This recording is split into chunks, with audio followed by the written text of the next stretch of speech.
Big tech continues to invest billions and billions of dollars on AI accelerators and AI infrastructure. We can see Microsoft, Meta, and Alphabet continue to increase their capital expenditures in the trailing 12 months. Obviously, if you are an Nvidia shareholder, you're very excited as a lot of this money is going for Nvidia GPUs like the H100, the H200, and the upcoming Blackwell platform. Well, there is some fears that a lot of these big tech players are trying to reduce their dependency of Nvidia by designing their own AI accelerators. We know Microsoft has the Maya, Meta platform has the MTAI, Alphabet has their TPUs, and so on and so forth. In today's episode, what I want to do is take a closer look at two companies that can benefit as a lot of these big tech players are going on to design their own AI chips. So let's take a closer look in today's episode. I want to thank The Motley Fool for sponsoring this video, and check out fool.com/Jose for the 10 best stocks to buy now. With that link, you get a promotional offer for the subscription service. Now, let's continue with today's episode. All right, so this pretty cool data center AI chip roadmap that can be found on X kind of explains a lot of these AI accelerators right now. In forms of open market, the two big players are Nvidia and AMD. Obviously, Nvidia has the H100, the H200, the B200, and many more on the road. AMD has the MI300 and the MI300 series coming out later this year.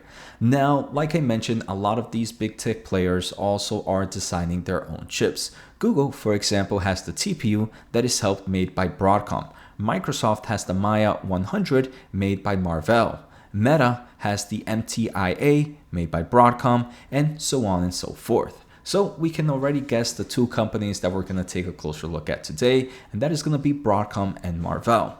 For those not familiar, Nvidia is my number one position in my overall portfolio, so I don't believe that these are gonna completely destroy Nvidia's market. What I believe right now is the AI market is growing so fast that these big tech players need to both invest in open AI solutions like Nvidia's GPUs, which can be used for a variety of workloads, and also design their own AI chips and their own kind of AI accelerators, and that would bode well for Marvell and Broadcom.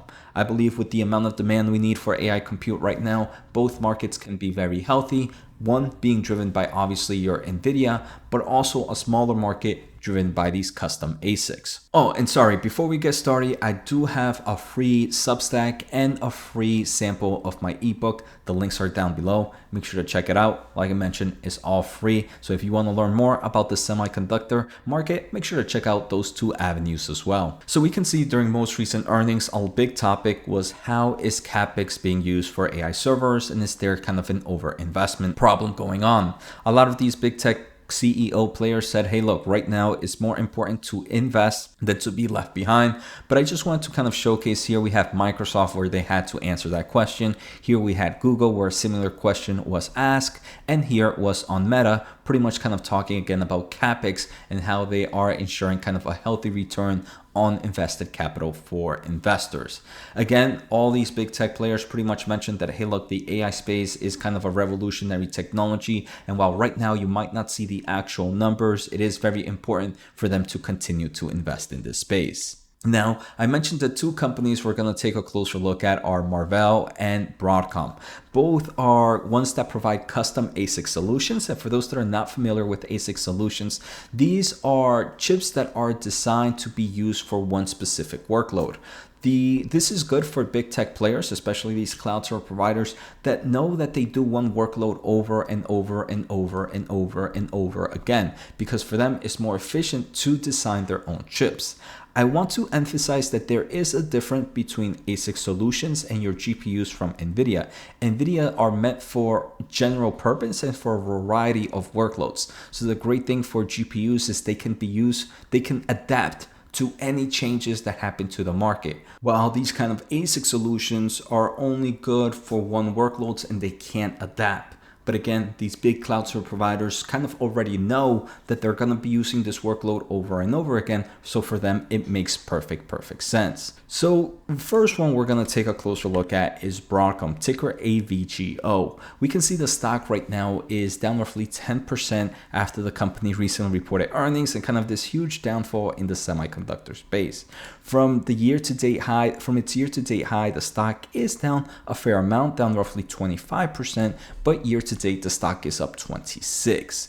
Now, Broadcom, I think, is pretty interesting. So first, I just kind of want to show where their market opportunity lies.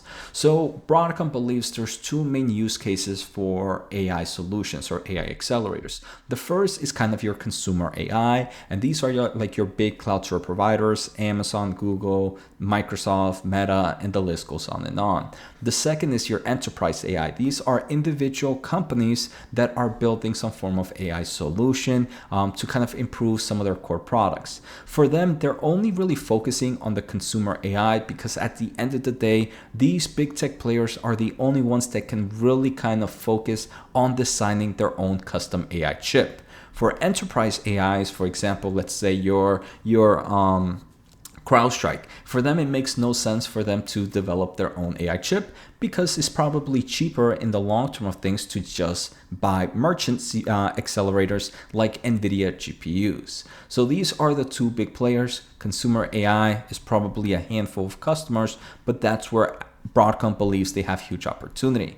Broadcom believes that by 2024, they have roughly 35% of total revenue is coming from AI solutions from their semiconductor market. So they have two main markets. They have the semiconductor and the software market. They have three big customers here. Customer one and customer two are already using their solutions for AI accelerators. And based on this list, we can kind of assume one of their customers is Google and the other is Meta. Now, I'm going to guess the third one is going to be ByteDance that's going to do production later next year. And we can see here from Broadcom that customer 3 is right now in Rampage and will eventually begin production. And their servable addressable market here for Broadcom is a lot of solutions. So first, they kind of give you these custom solutions, which they call XPU. Outside of that, Broadcom is also pretty good at providing various networking solutions like NIC, PCIe switches, and overall switches. Now, when you're building a huge AI cluster, you're going to be kind of expanding this both north, south, and east and west. And this is what we're seeing right here. So we can see as these big tech players are designing huge AI clusters, Broadcom can definitely gain a nice market opportunity here. Now, in the most recent earnings, which came out about a week ago, and I do cover that in my earnings ebook. Again, make sure to check out the free sample. The link is down below. But we can see that the CEO did mention that hyperscaler customers continue to scale up and scale out their AI clusters. Custom AI accelerators grew 3.5 year on year, and their Ethernet switching solutions grew roughly 4 times on a year-over-year basis. They also did increase their revenue AI guidance for this fiscal year of 2024 to make it over $12 billion compared to their prior guidance of $11 billion. Now, for this full year, that is going to be roughly 23% of the company's total revenue. So we can see a nice amount of revenue is expected to come from this AI accelerator space. Now, a quick backlog for both Broadcom and Marvell. Both of them kind of hit the same markets. They both hit custom ASIC solutions and they both hit networking solutions. Unfortunately, a lot of that networking side that's not dealing with AI is kind of on a downfall. We can see in the most recent earnings, we did note that non-AI networking is likely down roughly 50% from its peak. And that's something that Broadcom believes is kind of bottomed out and is kind of working its way back up to a healthy term in the upcoming year. So something to keep in mind now. Another important thing is Broadcom CEO about 6 months ago believed that the big winner in the AI space was going to be general purpose merchant solutions. And this is your AMD and Nvidia. But recently, in the past quarter or two, he kind of flipped. He believes that now AI accelerators are such a big portion and such a big important part of big tech players that he believes custom silicon is actually going to be a huge winner. Obviously, the CEO of Broadcom only focuses in one of these spaces, so he's probably, I wouldn't say blinded or biased, but we can see Hawktan is very bullish in ASIC solutions as all these big tech players continue to invest in AI chips and designing the next generations of these AI chips. Now, if we look at PE ratio forward and forward 1 year for Broadcom, things don't look that expensive. I mean, forward 1 year, which is about a year and a half from now, is sitting at 22.19. I personally believe that's pretty cheap compared to some of the other players. Again, this is a company that can benefit both from non-AI solutions and obviously their AI solutions as big tech player continues to invest in designing their own AI chips. Now, Broadcom does have a nice amount of cash from operations in the trailing 12 months, roughly $20 billion and about $10 billion of cash in the bank and in short-term investments. Unfortunately, the company does have about $70 billion in total long-term debt, so that could be seen as a red flag for Broadcom, but overall, based in the financials, it's not something that I would be worried about too much. Now, in forms of revenue, we can see that the company is growing at double digits, 44% is expected this year. I want to say these are kind of fake numbers because the company did just make a recent acquisition of VMware, a huge clouding company, so it's skewing the numbers a lot more than expected. As we saw, some of their core products are down over 50%. But for the current fiscal year, this company is expected to make roughly $51.5 billion in revenue, and next fiscal year is expected to grow to roughly $60 billion. So a little bit over almost 20% growth there for the next fiscal year. So we can see there is still some growth opportunity for this company. Now, the second player we're going to look at is Marvell Technology. Marvell Technology, market cap of $57.3 billion. Year to date, the stock is up only 13%. And from its year to date high, the stock is down roughly 22%. Now, Marvell is one that I do enjoy, but it's not at those levels we saw on August 7th. So I believe there could be an opportunity for it to go a little bit lower than where it's at right now. But I do personally enjoy it at these mid 60s.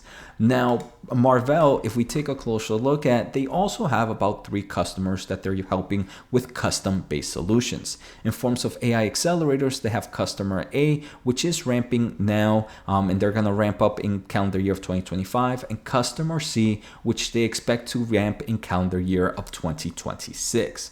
So it is important that most of the revenue that they collect comes out at a ramping price. The more they design, the more chips that are being made by their customers, the more money Marvell makes. Now, Marvell does have a nice total addressable market in the data center space, and the expected calendar years, the next 5 calendar years, they believe accelerated custom compute, pretty much those AI chips, can grow at 45% compounded annual growth rate. I think that is insane, and that is why Marvell definitely has a nice growth opportunity. Now, in the most recent earnings, they did mention that they have targets of about $1.5 billion this year in AI revenue. That's a mixture of networking solutions and also custom solutions. But out of that $1.5 billion, that is roughly 28% of what's estimated for this company. So we can see Marvell is a lot smaller than Broadcom. Broadcom had a market cap of roughly $637 billion, while Marvell only had $57 billion. So the revenue estimates are a lot different. Right now, I also want to say that Broadcom also has customers that are already ramping up, and that's why they are already making a nice amount of revenue in here. Where Marvell, on the other hand, most of their customers are just starting ramp now or expected to ramp in 2025 or even 2026. But it does seem like they have a healthy backlog, and for that reason, I think Marvell is also looking pretty interesting. Now, PE ratio for Marvell forward 1 year is 26.39. Now, Marvell has roughly $800 million in cash, $4 billion in total long-term debt, and about $1.6 billion in cash flow from operations in trailing 12 months. Very similar. I'm not too happy with how much debt both these companies have, but based on their balance sheet, it's nothing I would be worried about. Now, revenue estimates for this company for this current fiscal year is expected to be $5.5 billion, but for next fiscal year is expected to jump to roughly $7.5. I believe that's almost a 30% growth year over year for next fiscal year. So we can see Marvell definitely has a nice growth opportunity. So for me, these are two companies that can definitely benefit as AI solutions and big tech players design their own AI chips. And I do enjoy both of them. Personally, I only own Marvell technology, and I think I might just stay with that. But I wouldn't say Broadcom is a bad company. I mean, with the recent price drop, I believe it might be giving investors a great buying opportunity. And if analyst estimates are correct, PE ratio of 22.19 doesn't seem half bad. But usually I tend to go with the more smaller company, one that I can believe has a little bit more growth opportunity. And for that reason, I choose Marvell. So I hope you guys enjoyed today's episode. Take care, have a good day, and see you next time.